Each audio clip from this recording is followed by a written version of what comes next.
decorations that have gone out of style, that are no longer used nowadays, and that I wouldn't do in my house being an architect, and I would also recommend that you don't do them in your house.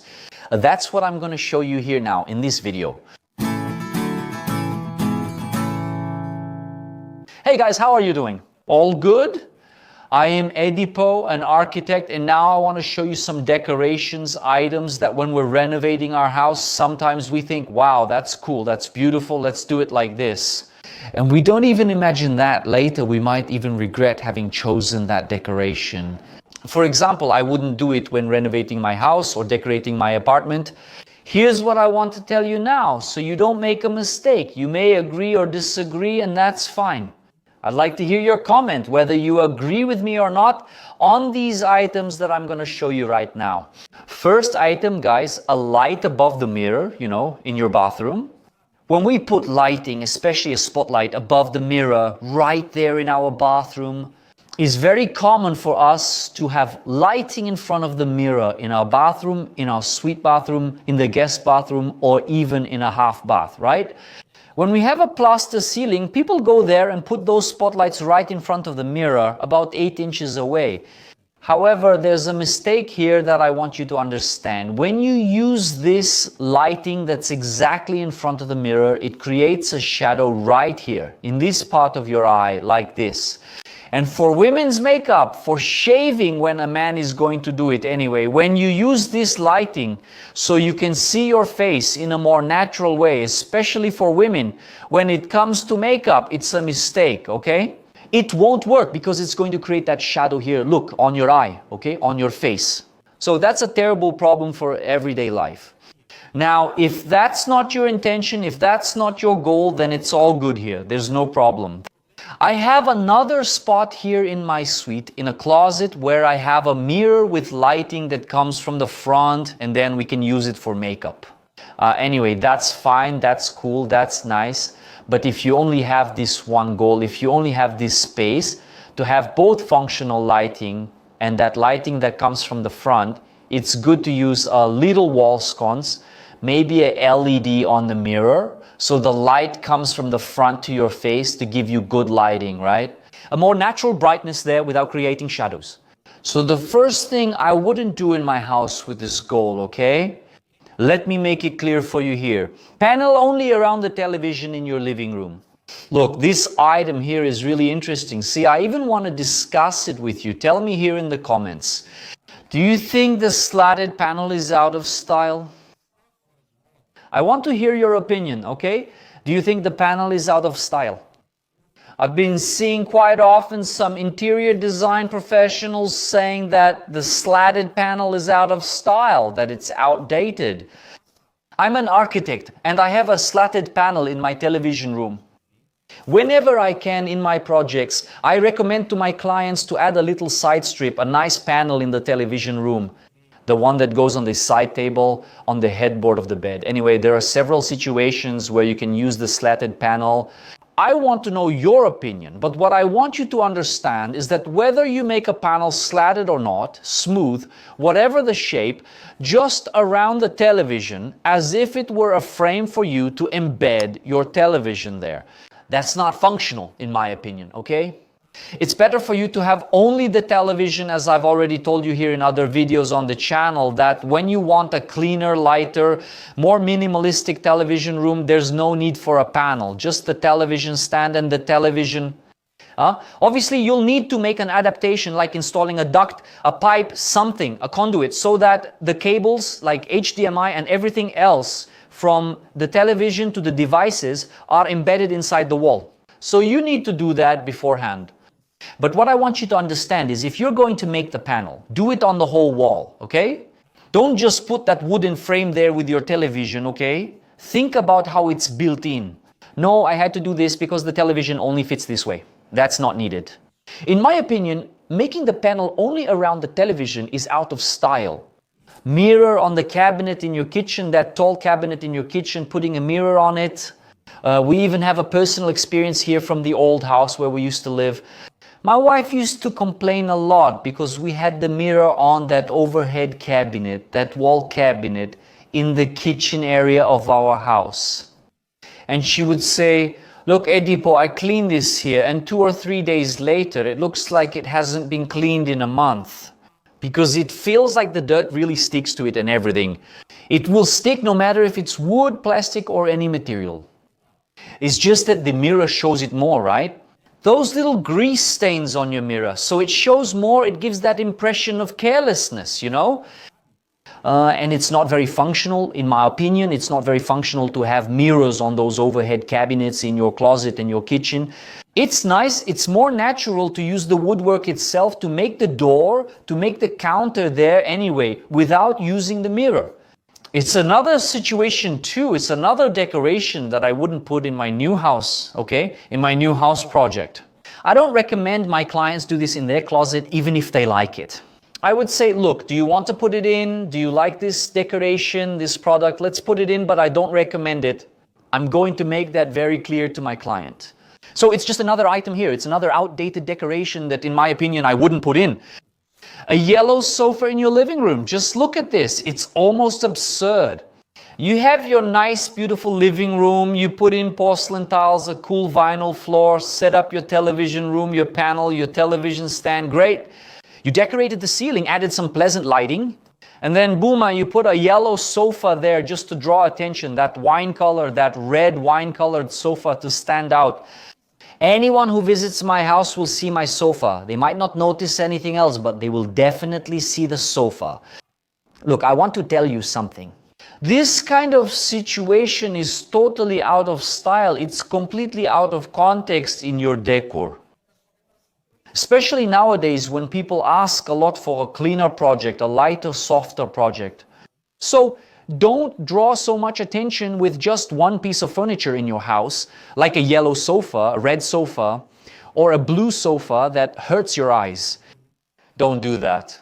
What's my tip for you?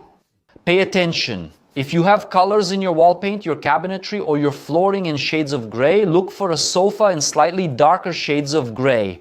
If you have beige tones, look for a sofa in lighter or darker shades of beige. A neutral color, okay? But never put a yellow sofa in your living room decor. Oh, but everything here is white. I want something to stand out.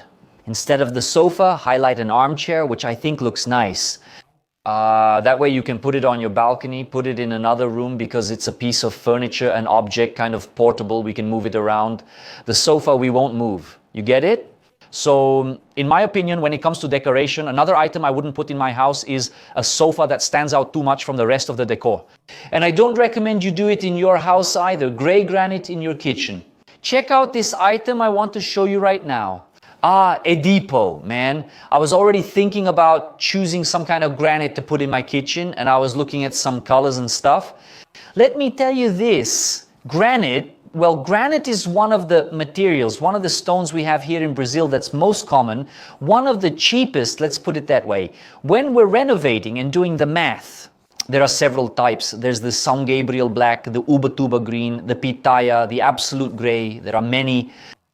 But what I want you to understand is pay attention. When we're designing a kitchen decor, right? The cabinets, the floor, the sink cabinet anyway, the granite, the gray one, that speckled one, you know? It even gets kind of boring because of how much that slab of stone right there on the countertop, this material, this type of granite, this specific model, it's really hard to match with other decorations, okay? Want to see? Two types of granite here that are really easy to match with anything, yes, are Pitaya and Black São Gabriel. They're really beautiful for decorating your kitchen countertop, choosing a nice model for your countertop. Now this gray one is very difficult. Here's, man, I'll tell you. Yeah, I've already done some projects where the client said, like, look, there's a granite like this and all. I said, no, let's not work with it, okay? No, let's not, because it's very difficult. You'll get tired of it quickly in your kitchen decor. And you're going to call me here and say, hey, Ed, why didn't you warn me? So it's a specific item. This type of gray granite, which I don't use and would never use in a new decoration for my house. And I don't recommend you use it in yours. Aluminum handles, you know, there, on our cabinets, on the cupboards, especially in the kitchen. This one here, it has two sides, right? This item here, the aluminum handle, is very functional. I'm not going to lie. I'm not going to hide this from you because you have it all the way across the door. You can grab it anywhere and pull. It's a functional handle. We can't hide that. But in terms of aesthetics, it really takes away from your cabinetry, right? It becomes a detail there, about 3 centimeters, and there are models that even take up 4 centimeters across your door, your cabinetry, usually vertically. And aesthetically, that's not very nice for you to have in your kitchen, your bathroom cabinet, your laundry area, your balcony, or your barbecue area. So think about it. I'll repeat it to make it very clear for you. Is it functional? Yes, but it's not pretty, okay? You might agree with me. Many watching will say, like, I have it at home and like it, and that's exactly my point. It's functional, but for a clean project, a lighter, softer project, it's not very aesthetically pleasing. I wouldn't do it, okay? To be honest with you, in my house, in a renovation I'm going to do, I wouldn't do it. I wouldn't use this type of aluminum handle, the full one on the drawer, the full one on the door. I would choose another model, something cleaner, softer. Polished flooring in your house, this one is even up for debate because there are a lot of people who support it and a lot of people who don't like it. Look, let's talk about another item here too, right? That can cause a lot of discussion among us. Why? There are a lot of people who support polished porcelain tiles and there are a lot of people who hate polished porcelain tiles, right? For many reasons then. Some people say, it's easy to clean and shiny. I like how simple it is to maintain. There are other people who don't like it. Wow, it shows dirt too much. Anything at all is there. A hair falls on the polished floor and you can already see it. So opinions are split. What do you think, in your house, if you're building, if you're renovating, or if you want to change your floor, would you choose a satin finish, which is more matte, or would you go for a polished one?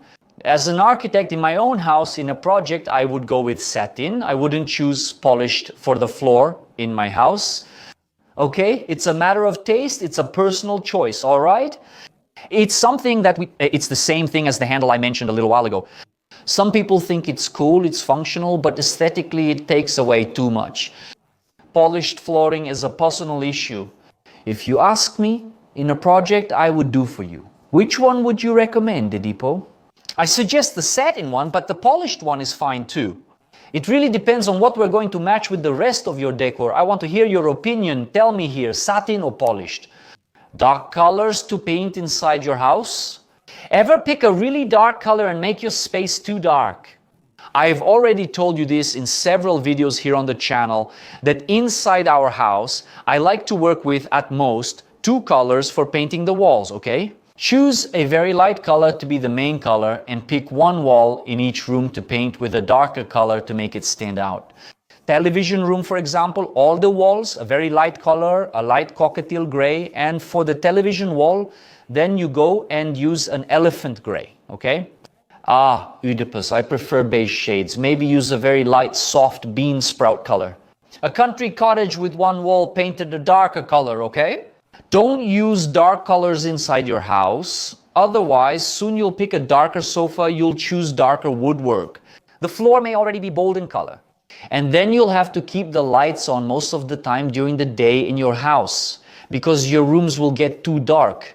So one thing I wouldn't do in my house, and I don't recommend you do in yours, is to choose very dark colors to paint and repeat that color too much inside. Pick a light color and choose 1 wall. Let's go. It looks cool. By the way, let me jump in here. Wait, I want to jump in here. Internally, if I'm telling you that I'm not in favor of using dark colors, externally, what colors would I use on my house to paint the facade, the wall, the garage? Which ones? Guys, look, these are items, decorations that I wouldn't do in my house, and I wouldn't recommend you do in yours.